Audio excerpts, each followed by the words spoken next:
Let's dig in and go through this again, if we can, on the subject of beginnings.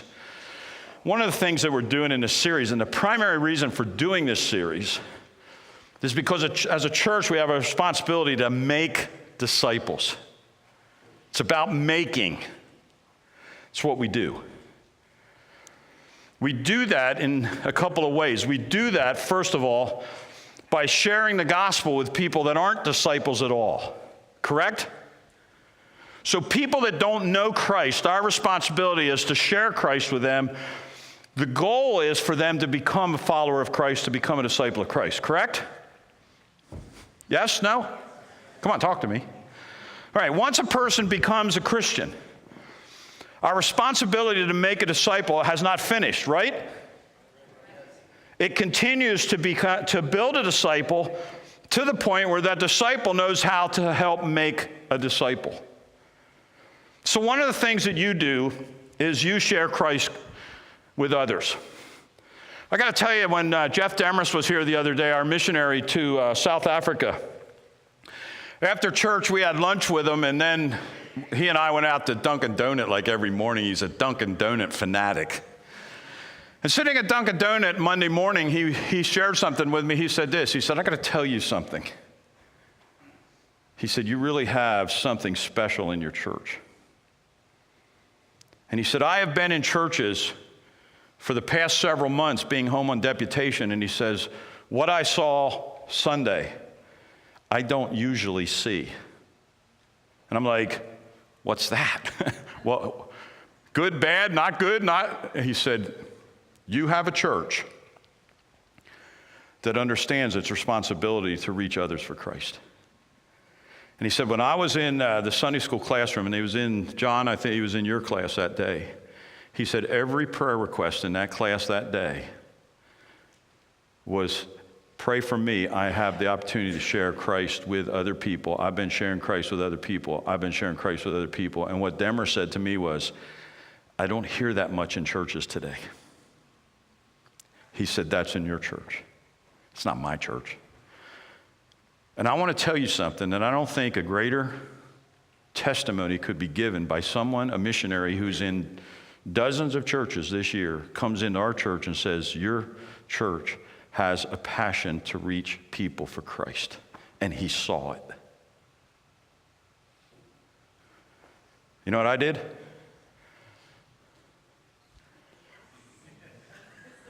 What do you think I did? Yes! Yes! Yes! Never, ever lose that. Because that's why Christ leaves us here.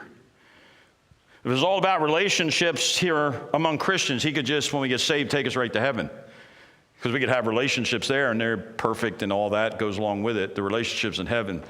But he leaves us here, and the reason he leaves us here, we need to have fellowship with other believers, and we sharpen each other, but the truth is we need to continually be reaching out to others.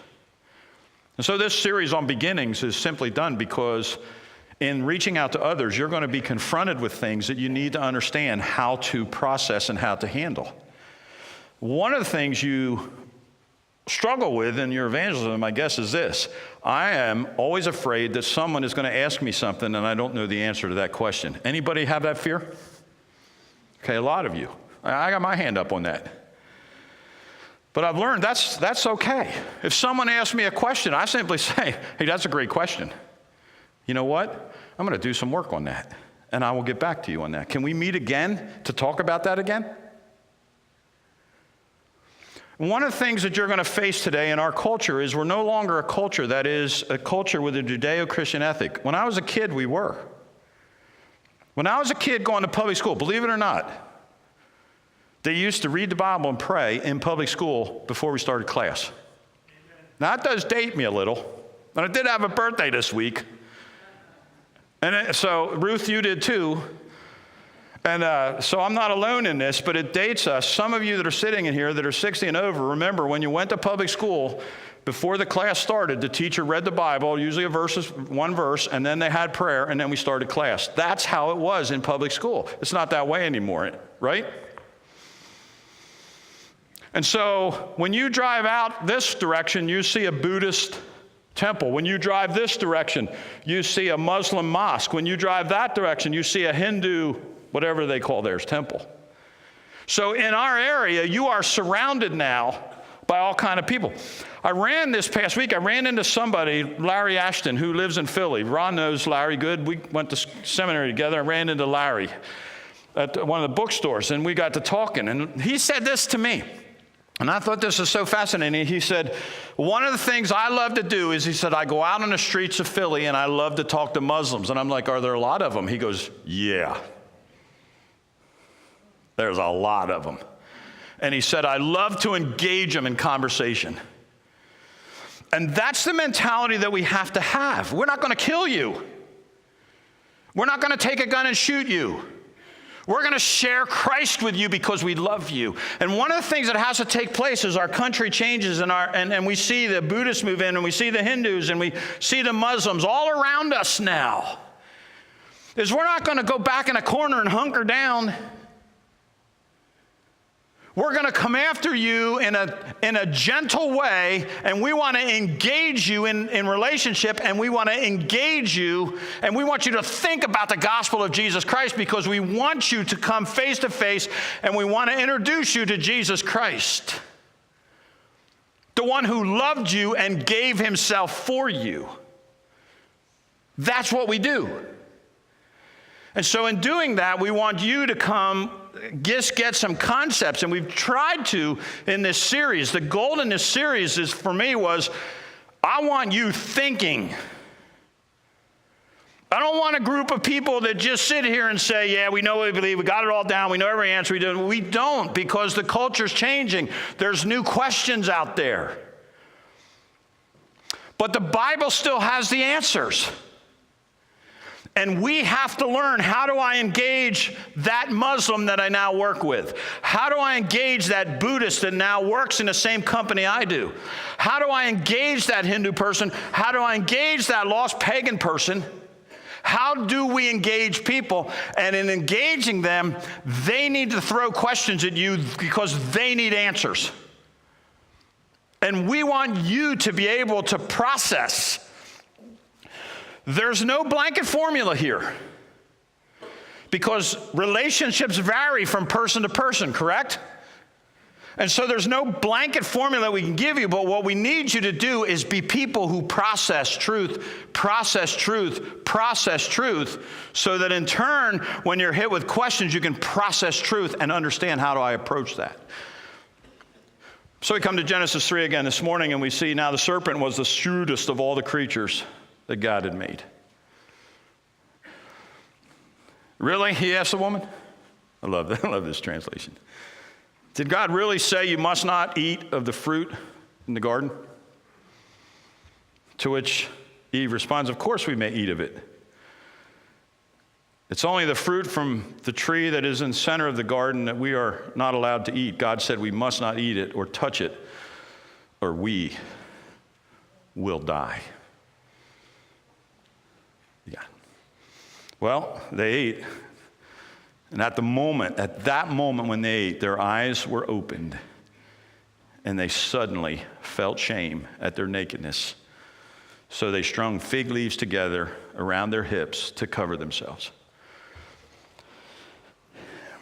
I don't have a lot of time, but did you ever stop and think about the situation that they were in? In all likelihood, there was no economy. There was no money. The two people living in the garden. Family, it was the first family. There was never a day in that situation when Adam woke up and said, wow, honey, I got to go to work today to provide for the family. I got to go make money so I can buy food. Do you realize that never happened? Do you realize Adam woke up every day, and when he woke up every day, all the food he ever needed, everything that was necessary to sustain life, God had already made provision for. It was all there. All God said was, take care of the garden.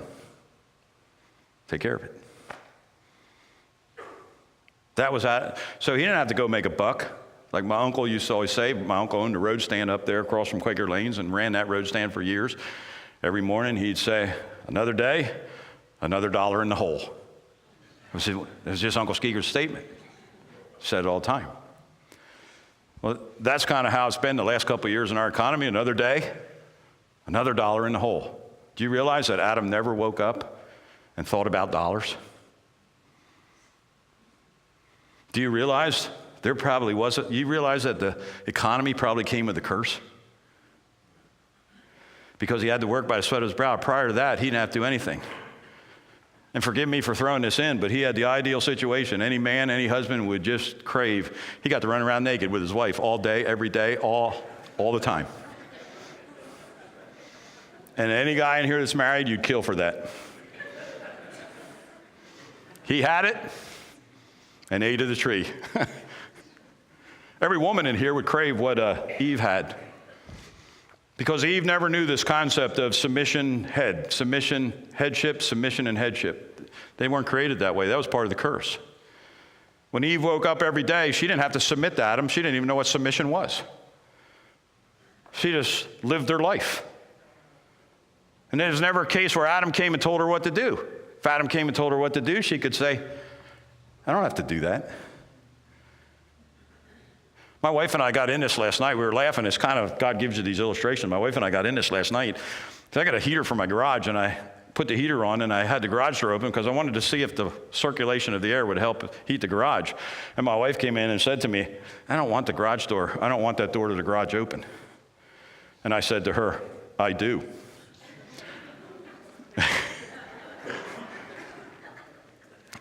At that moment, I knew I was done.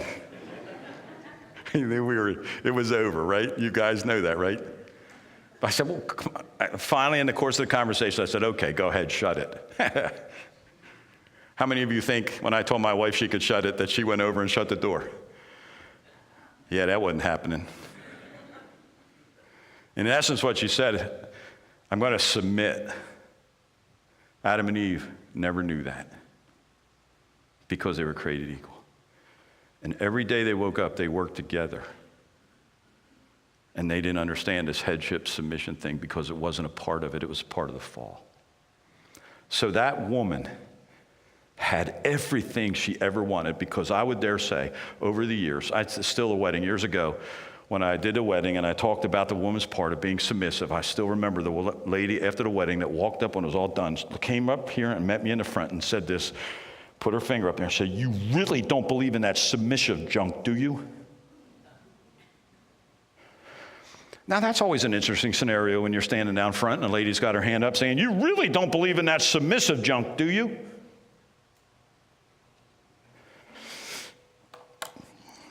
Yeah, I do.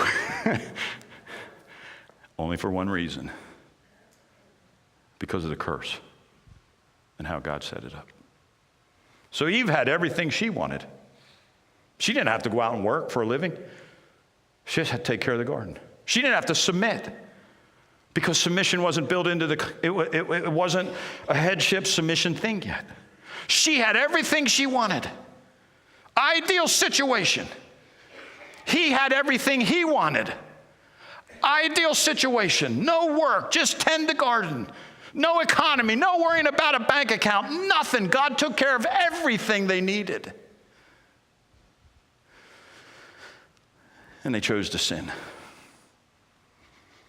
And what we learned after that is Adam and Eve's sin was the choice to make themselves the center of order and the source of wisdom, thereby creating disorder in our world. And that was the beginning of life as we know it today, way back there in the garden. We saw last week, we looked at this, the pattern that then entered into our world was a pattern of non-order. When God originally created it, it was without form and without void.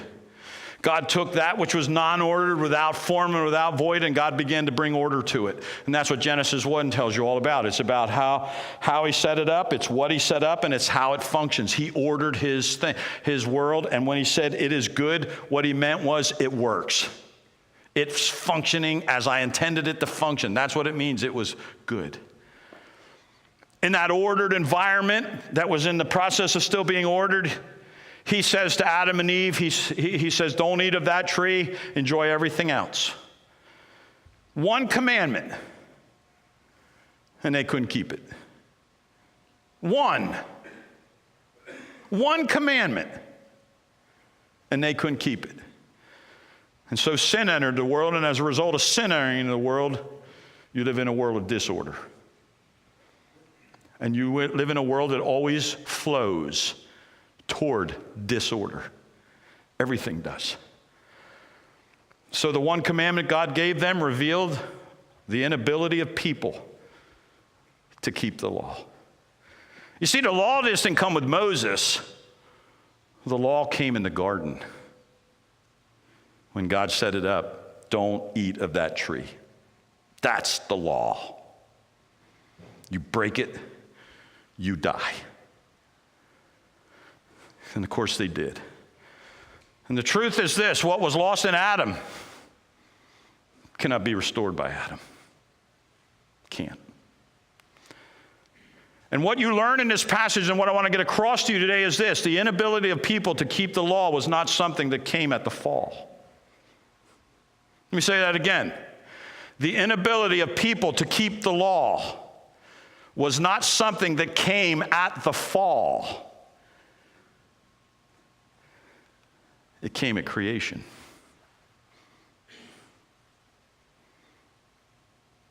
Important to understand.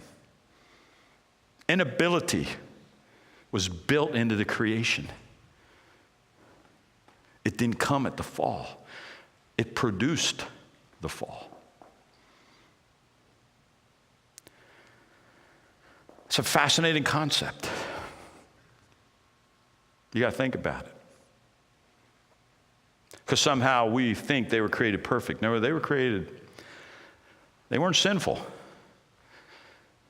But just like us, they were flawed. They couldn't keep law. And they only had one. And I'm going to tell you this: over the years, what has been interesting to me is watch liberalism float in our government.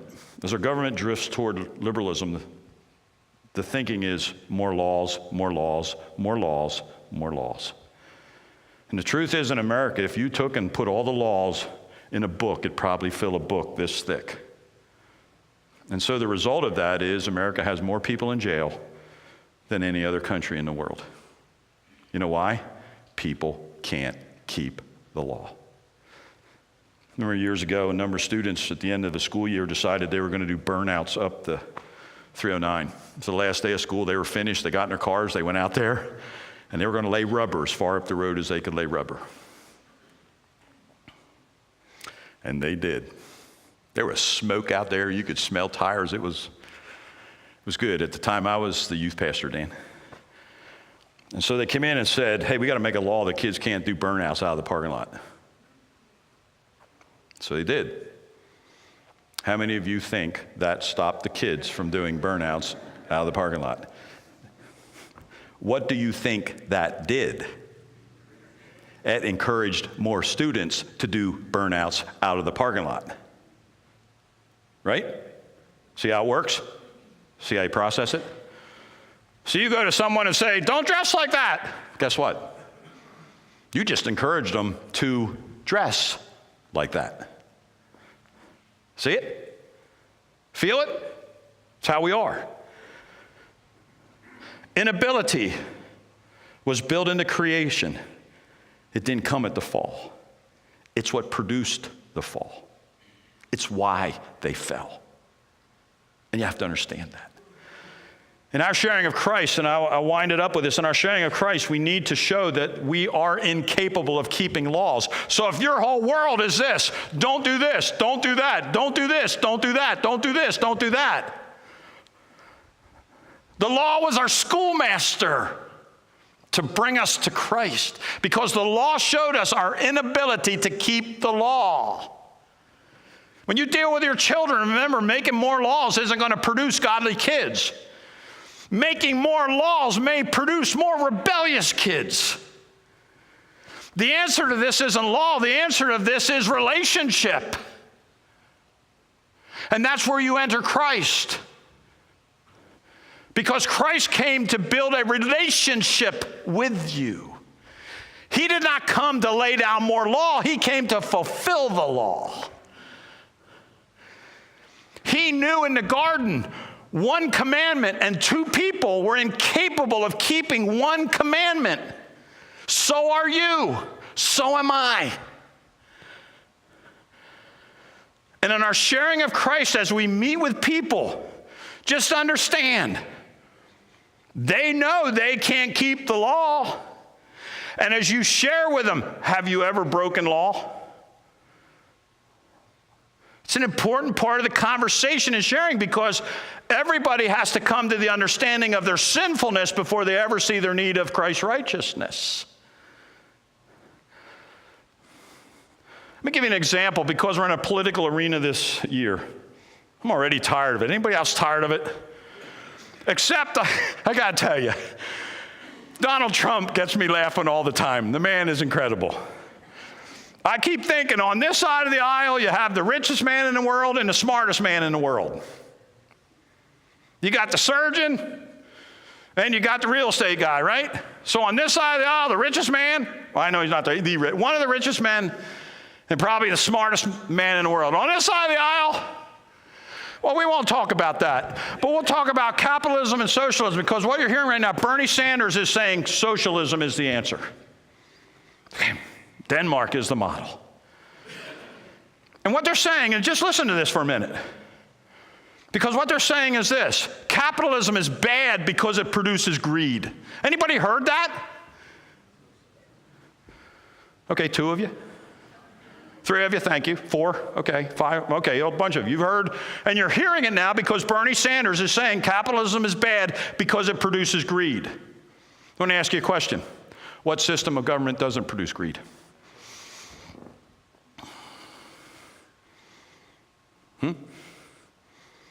Guarantee you guys, if I'm standing up here with my golf club and Tiger Woods, who's making $200 million a year, and I over here, you haven't paid me $200 million a year yet. I'll just tell you that.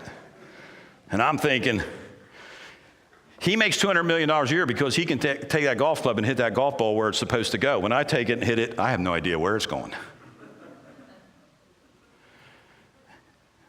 But I'd love to have what he has. And in a system of socialism, it's a system that says to people that don't have, you can have what they have without having to work for it, because we'll take it from them and give it to you. What is that? What is that? Is that not greed? And so I want to ask you this: greed is not the result of a system of government, but of a person who is sinful. You see, we always attack the thing as opposed to attacking the heart of the issue. It's a sinful heart. And so next time you're in a political conversation and people get talking about capitalism being greedy, just ask them this: what's your alternative? Well, I like Bernie Sanders' socialism. Okay, you realize? Okay, so there's no greed in socialism? Actually, the whole system is built off greed. Really? Yeah, but where's greed come from? Does capitalism produce greed? Or in this discussion, does greed come from somewhere else? Where does greed come from? Greed comes from the heart. Oh, okay. If greed comes from the heart, then do we have a heart issue with individuals? You see how every conversation that you get in, if you begin to understand biblical principles, you can take every conversation and you can eventually work conversations toward the gospel. And the gospel begins by showing that our sinfulness produces greed. Our sinfulness produced the fall. Yes, in capitalism, greed is a problem. But the problem isn't capitalism. The problem is the person. There's greed in socialism. The problem with socialism isn't socialism. The problem is greed. Greed is a heart problem. It's not a structure problem. Do you get that? In processing, do you see how you can take every conversation and you work it? Here's what you have to do, and here's what you have to learn to do as a disciple. You take every conversation that you can engage in a conversation and work it toward the heart. So I start with forms of government, but I end up with people who live under that form of government, and people are the problem. In fact, I'm the problem because I have greed. And when I look at Jeff Schisler's car out in the parking lot, I'm greedy. I would like y'all to buy me one of them. And I'm kidding, Jeff. You know that. You know that. Because I think it's awesome that you have that. But I don't think everybody else has to have that because he has that. That's greed. Now, greed did not come as a result of the fall, but of creation. Do you understand that? You see that now? See, most of us thought, including me, that greed came at the fall. No, greed produced the fall. Now, as you get into this, so what did Adam and Eve do as a result of this? It says this: at that moment their eyes were opened and they suddenly felt shame and their nakedness, and they strung fig leaves together around their hips to cover themselves. We're going to begin to deal with this now. We'll begin to open this up. What you get, you enter into creation, man-made self-righteousness to cover or to gain what was lost. And in our context, in the church, that's where legalism comes from. Outside the church, that's where religious systems come from. Right there in the garden, way back when. They strung fig leaves together to cover themselves. Why? Because they were exposed as sinful, naked individuals. That's why when Christ went to the cross, he went to the cross naked, exposing the shame of it all, taking our shame for us, and then covering us with his perfect righteousness. The covering that Christ made for us is far better than the covering that Adam and Eve ever made. See? So what was lost in Adam cannot be regained in Adam. We are now in need of a Savior to rescue us. And that's how it began. As you process this, and ushers, go ahead, get in your place if you would. As you process this, think this, guys, think this. Because you engage, these people out here in the world talk about stuff all over the place. They're great conversations. I love getting in them. Got in a couple of them this week had people from Warrior Watch call me.